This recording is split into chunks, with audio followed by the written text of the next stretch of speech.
king moves, we take.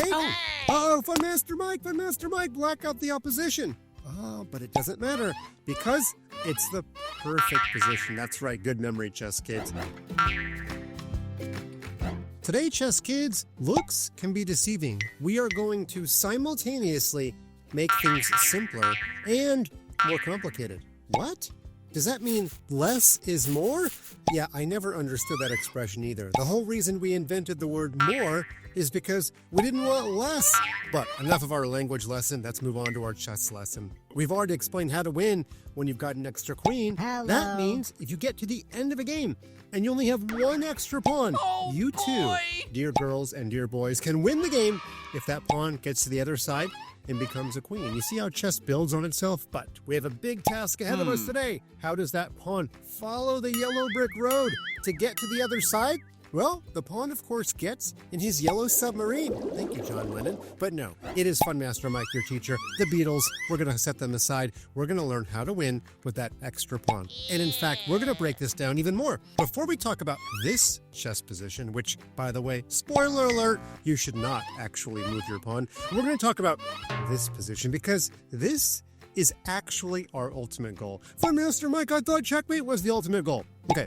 Technically, you're right, but before we get to checkmate, we have to get to this position, and I want you to memorize it. I want you to take a mental Polaroid.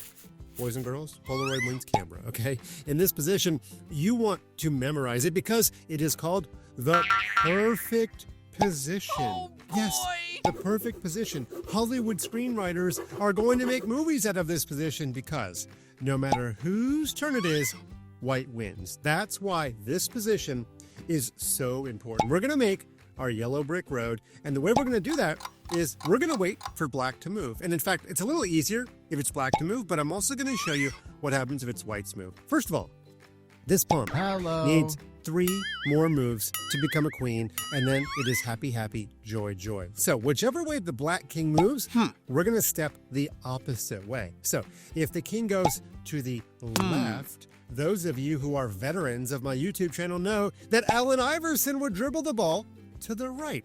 The king would travel to the square F7, and look at this. The pawn is going to go on the yellow brick road all the way to the other side on the next 3 turns. There is absolutely nothing black can do to watch. The king moves, our pawn goes forward. The king moves, our pawn goes forward. The king moves, we get a queen. And boys and girls, if you don't know how to win with a king and a queen, just go back a little bit in our video series and you'll find how to win with this endgame. It was the first endgame we covered in our endgame series. Okay, now let's go back and take a look at what? What's that? Our perfect position. If it is white's move, it's actually a little bit more difficult, but not so much. If it's white's move, your king has to step sideways. Don't go backward. There's not really a time to go to one of these 2 squares. Just step sideways. I don't even care which way you step.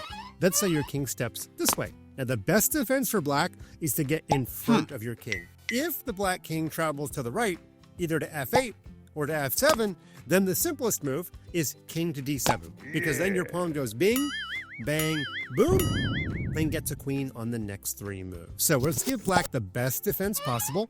The black king can move to the square D8, and then we're actually able to just push our pawn. And when the black king moves to the side, we push our pawn again, and this poor black king, he would like to sit still. He's in what we call Zugzwang. He doesn't want to move. But in chess, you can't pass the turn. The king has to move, and now hold your horses. Do not make a pawn become a queen because the king will just take your queen. And after all of that hard work, after all of those moves, it will be king versus king. And even Fun Master Mike cannot win king versus king. It would be a tie. So we're going to move our king forward to guard the promotion square. And then no matter what black does on the next turn, our pawn, of course, becomes a queen. And we don't have to talk about this anymore because, of course, you remember how to win with a king and a queen versus a king. And if you don't, well, you know, YouTube's free. Just keep going, driving up my view count. I won't mind. So what do we call this position at the beginning? We call it the perfect position. Perfect position. And now it's time to go back to the beginning. Put the needle back on the beginning of the record. Remember all those arrows showing the pawn moving forward? Yeah, don't do that. Because remember, in the perfect position, the king is in front of his own pawn. So you might be able to guess the first move. It's a king move. In fact, that pawn just kind of hangs out for a while the king clears out a path. So you can move your king to d2 or to f2. I don't care which one. Now, black is going to move his king down the chessboard, and I want you to move your king in front of your pawn. The black king is probably going to move down the chessboard. And now in this position, you're going to move your king forward, and we have to talk about a new chess word. It is called opposition.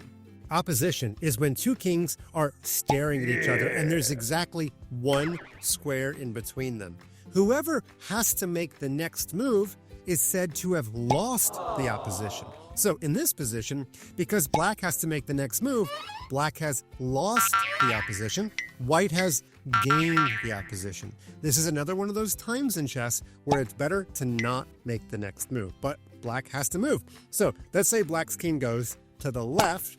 Guess what? It's Allen Iverson crossover dribble time. Our king travels to the right. But don't go directly to the right. You want to travel up the chessboard because your king is trying to guard all of those squares that your white pawn will use one day. Now, let's say the black king goes back to e7. Do you see how white can get the opposition? Well, we move our king one square apart, and black has to move. So black has lost the opposition, white has gained the opposition. Let's say the black king moves to the right. Now our king wants to move up the board, but to the left. We are constantly clearing out a path.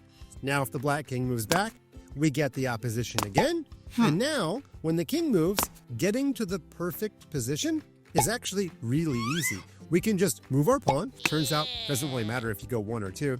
And then when black gets the opposition again, we can actually regain the opposition by playing pawn to e5. But remember, this position, it actually doesn't matter who has the opposition. We've already proven that white wins no matter whose move it is. The opposition is usually your friend, usually something you want. This is the one special time where you don't actually need the opposition in order to be able to win. But as it stands, it is black's move, so white does have the opposition. And if the black king travels to the right, we go to the left. Our next 3 moves are going to be e6, e7, e8, and it's a girl! Hello. That's right, the pawn turns into a queen. Now, this endgame is so tricky, we've got to go back and do it several more times. So, let's go back to the beginning position. White king moves up, black king moves down.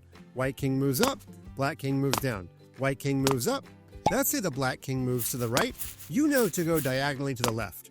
Now, let's say black does not go into that good knight so gracefully, and the black king does not just go backward and let you get to the perfect position. Black might try a move like king to f5. This is where things get a little bit tricky. If you just keep marching your king up the board, you forgot about your pawn. Now the black king will move down and surely capture your pawn in a couple of turns. So in this position, you have my permission to move your pawn. I'm okay with you going 2 squares, and I'm going to explain why. Your king is still at least 1 rank ahead of your pawn. It is almost always bad news if your pawn gets past your king or even with your king. Your king wants to be at least 1 number, 1 rank ahead of your pawn. And that's going to help you find white's next move. Let's say the black king moves back to f6. This is actually a critical moment. Do we move the pawn or do we move the king? We move the king, that's right. If we move the pawn, then our king will no longer be ahead of our pawn, and this would actually be a draw. Let me explain why. The black king will move to the square e7, and we can't get our king back in front of our pawn. So we could move our pawn, but if black is really smart, black will go straight back. And by the way, this is very important for you to understand how to defend, because sometimes you'll be this side with only a king, and you'll want to try to get a draw if your opponent doesn't know what they're doing, or is unfortunately for them in a position where the pawn just doesn't win. Okay, so in this position, if you're black, the defensive idea is to go straight back, always straight back. And the reason is, if the white king moves up to d6, your king can get the opposition. That's right. It's actually a defensive idea as well. There is 1 square in front of the kings, but white has to move next. So white has lost the opposition. Black has gained the opposition. Let's say the white king moves back. We can now sort of get the opposition again. And when the white king moves, remember, straight back. When the white king moves up, you get the opposition. Don't go the other way. If you go that way, the white king will move up and then the pawn will become a queen in a couple of turns. So, opposition. Now, eventually, white will probably get frustrated and white will push the pawn. But when I was growing up, my coach had an expression for this. If you advance with check, your position is a wreck. And that means when your pawn gets to the 7th rank, if it's a check, that's not good news for the side with the pawn. And the reason is, when black gets in front of the pawn, white either has to give the pawn away, or white has to play the move king e6. And yeah, I guess technically white won the opposition, but white did not win the game because this, of course, is stalemate. So we need to go back and see what did white do wrong in that endgame. Let's go back to this position. Remember, it was okay for white to move the pawn to e4 because white's king is still at least 1 rank ahead of his pawn. Now, when the black king moves, we learned that pawn to e5 will no longer win because our king is no longer in front of our pawn. So the correct move is actually king to d6. Notice we're not giving away our pawn. The black king can't move here, and he can't move here. And then when the black king moves, then you actually can advance your pawn. And when the black king moves, let's say he moves to this square, this is another critical moment. Do we push our pawn, or do we move our king? Well, by now, I'm sure you know, moving our king is the winning move because we get the opposition. Not only that, of course, we get the perfect position. And remember how easy it is to win here? The king moves to the right, we go up the board to the left, and then bing, bang, boom, slam dunk. Let's go back to this position and see what would have happened if you forgot everything I told you and you accidentally moved the pawn, and now your king is no longer in front of your pawn. He's even with the pawn, and he's never going to get back in front. The black king will get the opposition, and if you push, you're advancing with check, and your position is a wreck. This would be stalemate, or if you wanted to draw a different way, you could give away the pawn, but either way, things have gone wrong for white. So, to review, let's go all the way back to our starting position. Your goal is to get to the perfect position. Your king needs to get in front of your pawn. And after he gets in front of the pawn, it is good to get the opposition. And you should use the opposition because when the king moves to the right, we go up the board to the left. And if you follow the rest of my advice, you will slowly get to the perfect position. Then you'll get a queen, and then you'll win the game. What about, though, if we get to this position and something has gone wrong and it's actually white's move? Well, if it's white's move, white has lost the opposition, and that will almost always cost you the victory. Except, in this position, if you're white, you could actually move your pawn 1 square, and all that does is pass the turn to black. That means that white will regain the opposition, and white will actually be able to win the game. This might surprise you to know this, but if we go all the way back to the beginning one last time, and we make it black to move, amazingly, white cannot win if it's black's move. If you don't believe me, let me see if I can prove it to you. If black gets the pleasure of going first, black will charge down the board. And of course, white is in a hurry to get in front of his pawn. But then black will charge down the board some more. And then when white finally gets in front of the pawn, black will get the opposition. And this time, there's no way for white to get the opposition back because there are no extra pawn moves. If the white king moves to the right, black will continue the opposition. If he goes left, we're going to go left. If you go left again, let's play some more Simon Says. Simon Says move the king to the left. Eventually, of course, white will get frustrated and push the pawn. But you already know, if the white king is no longer in front of his pawn, white can no longer win. We'll play it all the way out. Let's say white moves the pawn 2 squares, black gets in front, and then black goes straight back. We already learned that defensive idea. Black king gets the opposition, and in this position, the black king should go straight back. It actually doesn't matter here where you move the king, but it will matter when you get to the edge of the board. So it's good practice just to go straight back. Okay, white king moves up to d5, black gets the opposition. White advances, black blockades the pawn, and now it really matters. The black king goes straight back. The white king advances, but it doesn't matter because black gets the opposition. White has to advance with check, and when the king moves, it is stalemate. So, if I do it one more time, and I promise it's the last time, if I ask you, who's winning in this position? The correct answer is, well, Funmaster Mike, it depends on whose move. Amazingly, if white moves first, white can get the opposition and win.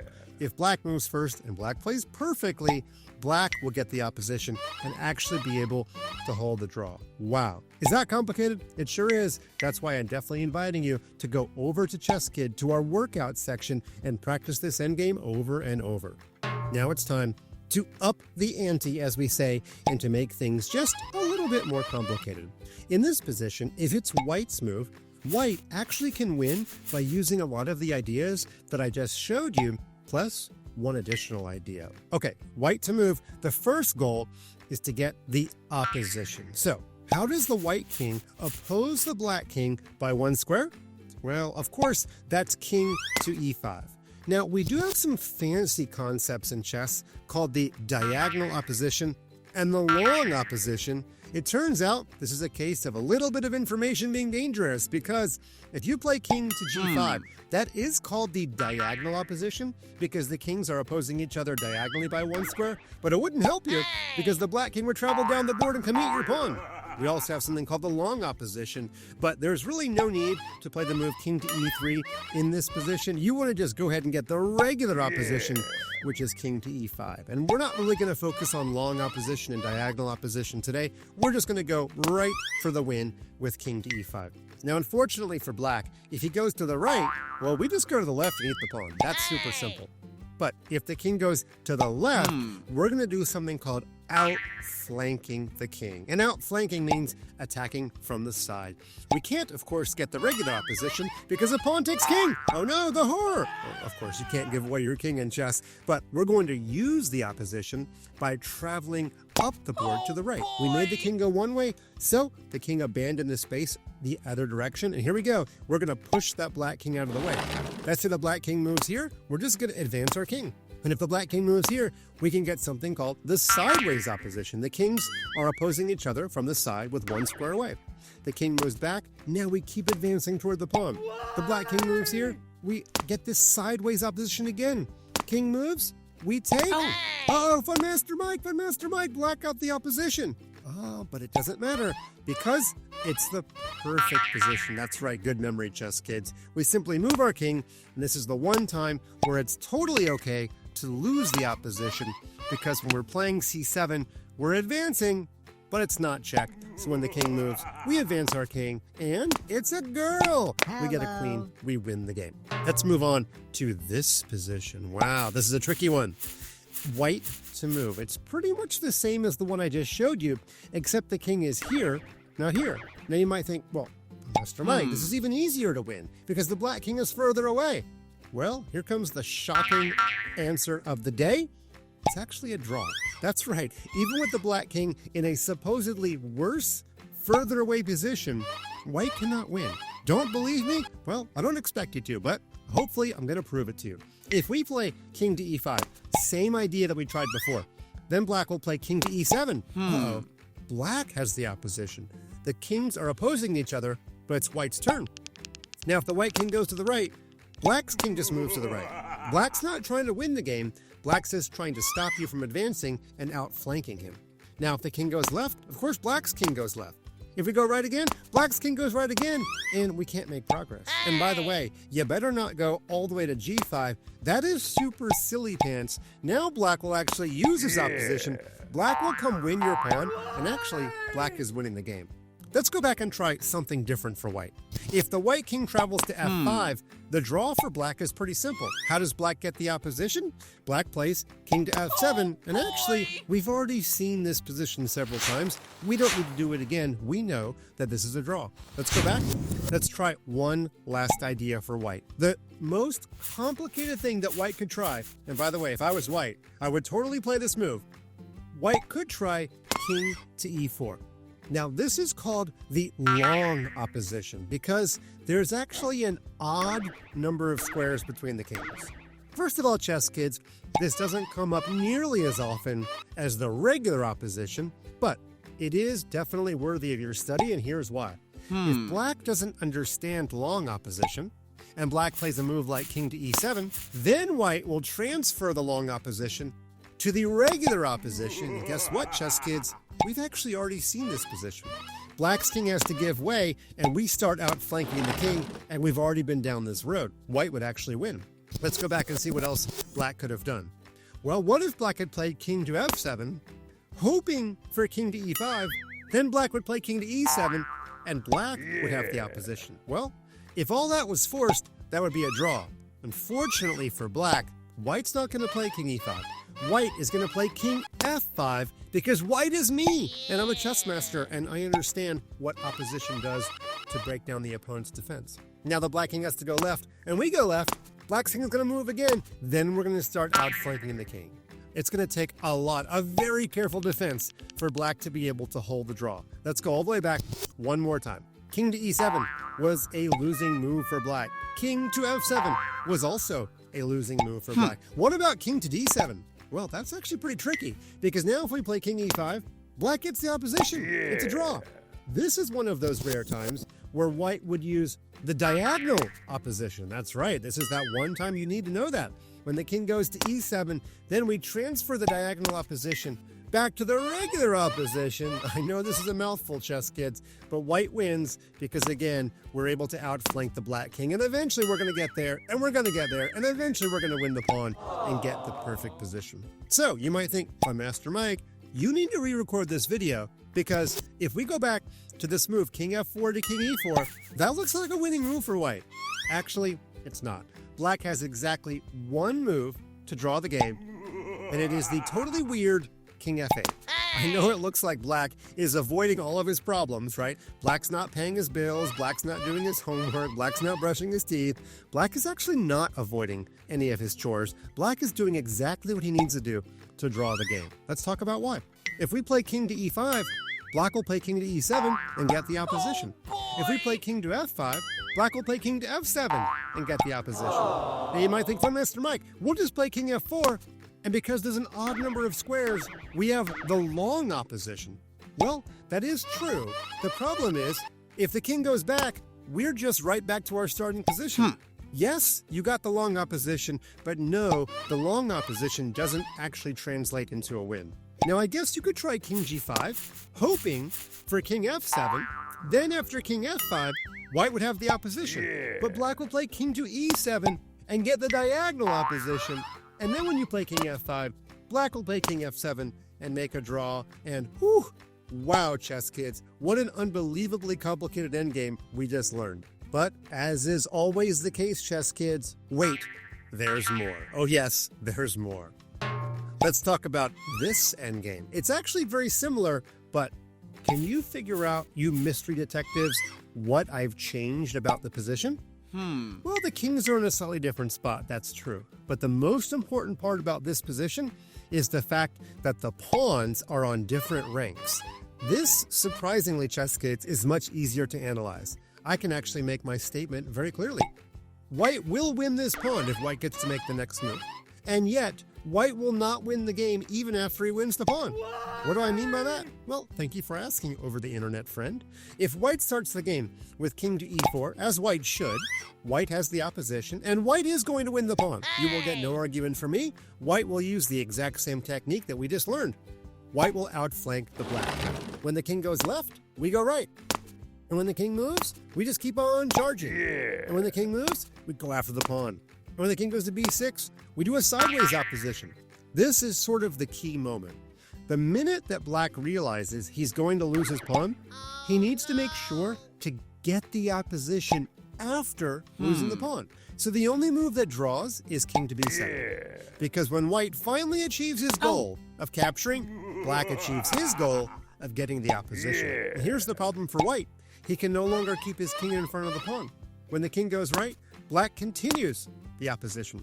When we go left, Black just takes the opposition back. When we go left, Black gets the opposition. And I know at some point you'll push your pawn, but we've already been down this road. Once the pawn is even with the king, you're almost never winning. And remember to go straight back, get the opposition one last time, and if you advance with check, your position is a wreck, and this would be stalemate. In fact, the funny news I want to deliver to you, if we go back to this first move for White, remember, king e3 to king e4, Black can actually just walk away from his pawn.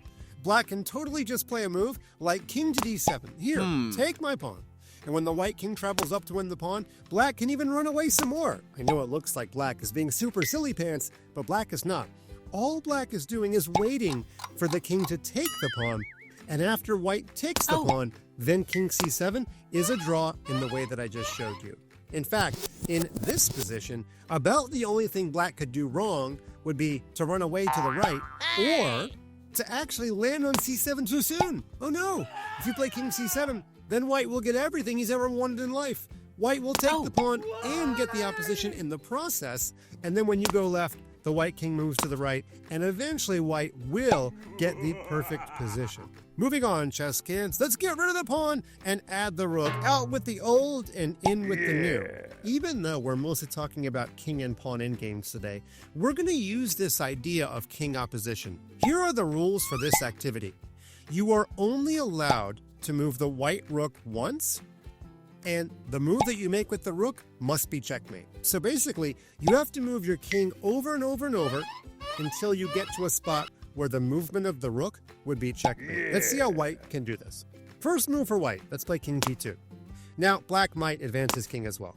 King g3, black might advance his king as well.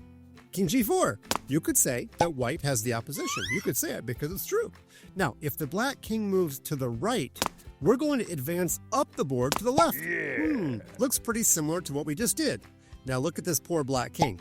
If he moves down the chessboard, then rook h1 is checkmate, and that would be the first rook move. So pretend that black is knowledgeable about the rules of our game and knows that white cannot move the rook until it's checkmate. It would make a lot more sense for black to move the king somewhere. Let's say black moves the king to h7.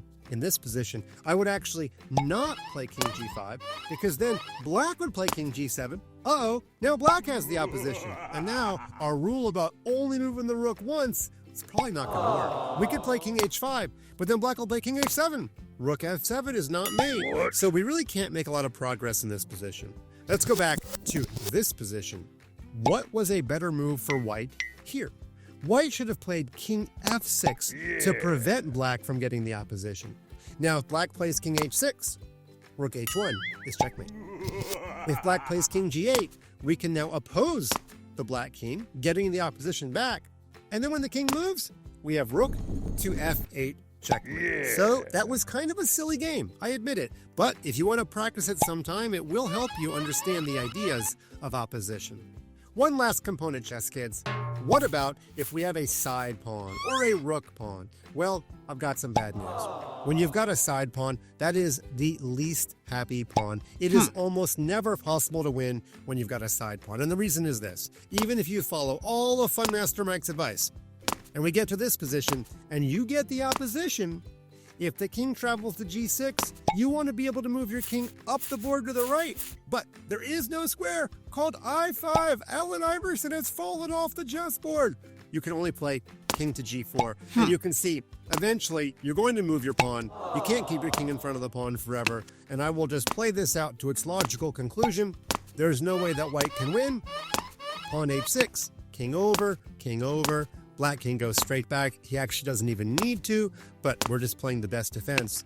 And of course, this position is a stalemate. So you don't generally want a rook pawn. Any other pawn on the board, all of the endgame ideas that I've shown you apply. But wait, chess kids, there's actually more. There's actually a lot more. But I'm only going to show you one last concept, and it is this position. Now, to set the stage, the white pawn is traveling up the chessboard. The black pawn is traveling down the board. Well, he's actually not traveling very far, is he? Both the pawns are blocked at the moment. Now, I know I just got done telling you that side pawns are a draw, but look at how out of position this black king is. So, if white can win this pawn and keep the black king away from him, it will be a victory. But will it work? Well, let's try the direct method. If the white king travels to e7, black should realize here he's going to lose his pawn, and black should try to fix that white king on the side of the board. Black should move his king to d3. And when white's king keeps charging, the black king is coming around the white king. And when white's king keeps charging, now the black king makes an appearance back to the left side of the chessboard. And here's the problem for white. White is successful capturing the pawn, but white is not successful at getting his own king out of the way of the pawn. Now it's not the black pawn stopping us, it's our own king. But the king can't get out of his own way. He can only go to the square A8, and there's actually two ways to draw. You could just play king C8 and stop the white king from ever leaving the A file, or you could threaten the pawn, force white to move it, and then go right back to C7, and we have the very rare circumstance where the player who has more pieces is actually the one stalemated. In any case, it is definitely a draw, so we need to come up with a little bit more clever plan. Let's go back to the very beginning. In this position, we're actually going to start with some pretty simple math. How many turns does it take the white king to capture the pawn? Well, we just saw it takes 1, 2, 3, 4, 5. But remember, the moment that the white king captured the pawn, the black king was ready, and the black king landed exactly on that square to make a draw. So, can the black king get to C7 in 5 moves? Well, let's see. 1, 2, 3, 4, 5. Now, in the actual game that I showed you, I had the black king go 1, 2, 3, 4, 5. But that may give you an idea. The white king has to find a way to not only capture the pawn in 5 moves, but to somehow get in the way of the black king in the meantime. And the way to do that is called the diagonal march of the king. Why go straight at the pawn when you can actually take the long way, which is actually the short way? What do I mean by that? Well, in real life, going diagonal is a little further than going straight, but not on the chessboard. If our king goes 1, 2, 3, 4, 5, again, in real life, it takes a little bit longer to do that. However, in chess, that's the same 5 moves. And if you travel exactly in that path, you will be sure to get in the way of the black king. Let me show you. King to E6. Now, the black king can start getting closer to his magical C7 square. He can play a move like king D3. But then we play king to D5. Uh-oh. It is technically the opposition, by the way, but the black king cannot get closer to C7. The black king has to waste a turn going sideways. Meanwhile, white is actually not wasting turns. And now the black king's trying to catch up. But guess what? The black king was not able to get to C7. He was so close. He got to C6, but close doesn't count. Because now that he's on C6, our king can get out of the way of our pawn. And of course, our pawn goes to A7, and then it goes to A8 on the next turn. If we go back to this position, after white played king F7 to E6, what if the king tries a different way and plays king B3? We still take the diagonal march. And after king B4, we go back, king A5, we go to B7, and you can see the king is way too far away from the C7 square. The king has to take that one move to go sideways, and when we capture, the black king is too weak, too slow. Too weak, too slow. The white king goes to B8, king over, and our pawn makes a promotion after A7 and A8. In fact, some shocking news one last time. If we go back to our starting position, this is a win for white if white knows about the diagonal march of the king that I just showed you. But instead, if the black king was on H2 in the starting position, this would actually be a draw. Yeah, I know it's crazy. It looks like the black king is so much further away, but guess what? The king can still go 1, 2, 3, 4, 5 to get to the drawing square, and there's no way that white can get in the way of the black king while also capturing the A7 pawn in 5 turns. If you don't believe me, I'll let you work it out for yourself, but this position is actually a draw even if it's white to move.